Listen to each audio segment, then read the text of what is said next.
So this is the idea of going from, say, anxiety to calm. Taking a lot of steps are a stepping stone. You notice I'm naturally speaking in metaphor now. They're on stepping stones there. But we all know what those mean, so we transfer meaning along. Things that connect one thing to another, or that let you get from one place to another, or over the river of a problem of your life, or to a sunnier pasture, a greener pasture, where there's sheep. What? And you can think about those as steps or anchors or states or invitations to move from one place to another.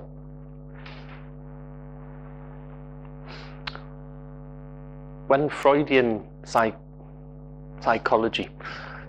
was very, very popular, and when Jungian psychology became very, very popular, the idea was you'd have a dream and you may be disturbed by certain aspects of that dream, or absolutely motivated and enthralled. And Jung's idea, which this is why Jung and Freud went apart. Jung was Freud's favourite student.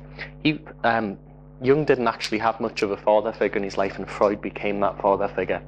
And metaphorically, what happens in all of the great religions or spiritual traditions is the son slays the father and takes on that role. This is the death and rebirth cycle. It's the hero's journey, the legend of the hero, the awakening, the call to adventure, the depth to the underworld, and the resurrection.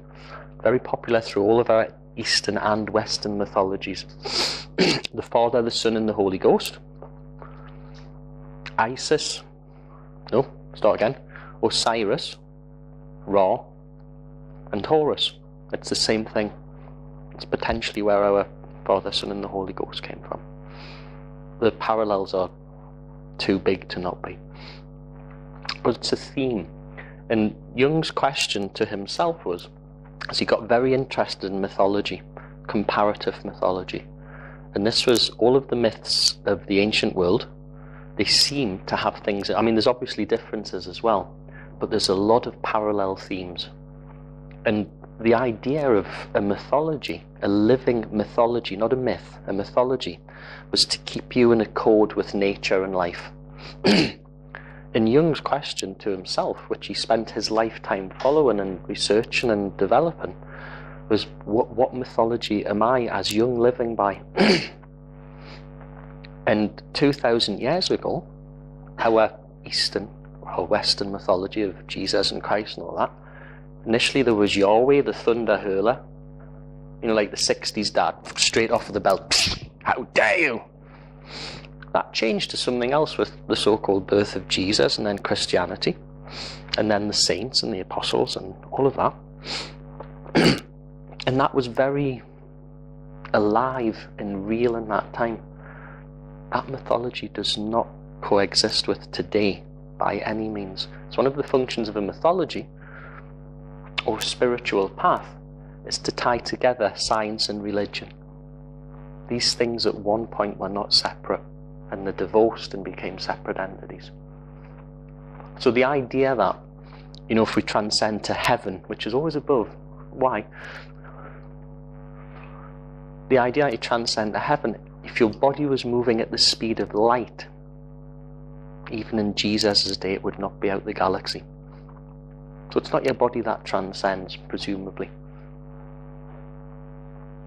So what Jung asked was, by what mythology am I living? And he started to study different mythologies, and he found common themes in people's dreams. This is what started to really intrigue Jung.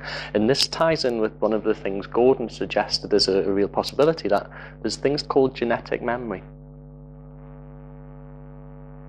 We don't know if this is true or not, but it's a possibility. There were some studies done with animals from the Galapagos birds. The Galapagos is famous because the island mass broke away, very similar to New Zealand, where there was no natural predators, none. So these little animals, birds, had been free of natural predators for thousands of years. And some smart bugger got a kite in the shape of some eagle bird of prey and flew it over these little birds, and they panicked and they squawked and they ran. There was a genetic memory there, genetic knowledge, the wisdom body, or archetypal knowledge. Same thing when a baby's born, right? It knows exactly what to do to get nourishment, to suckle. doesn't need to be shown that it knows, and it's the same when little animals are born. They know what to do. So there's stuff there that's genetic, call it archetypal or whatever. And the idea was, so in Jungian and Freudian psychology, you have a dream, okay? You know, NLP kind of pisses off and pisses on the idea of Freud and all its repressed memories and all bollocks. The idea was a good one.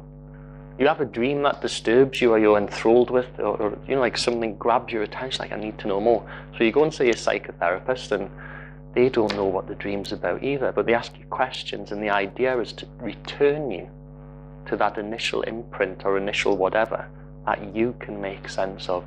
Kind of like Russian dolls, you unpack things, you unpack things, you unpack things to get to some core issue, some core state, or what you actually want.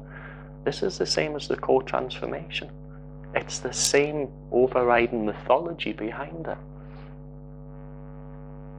Now, I don't know what mythology would actually keep pace with the technology of our time now, where we're living in a world where change is happening faster and faster and faster. Major change in our lifetime will be roughly 30 years, and I'm talking global change.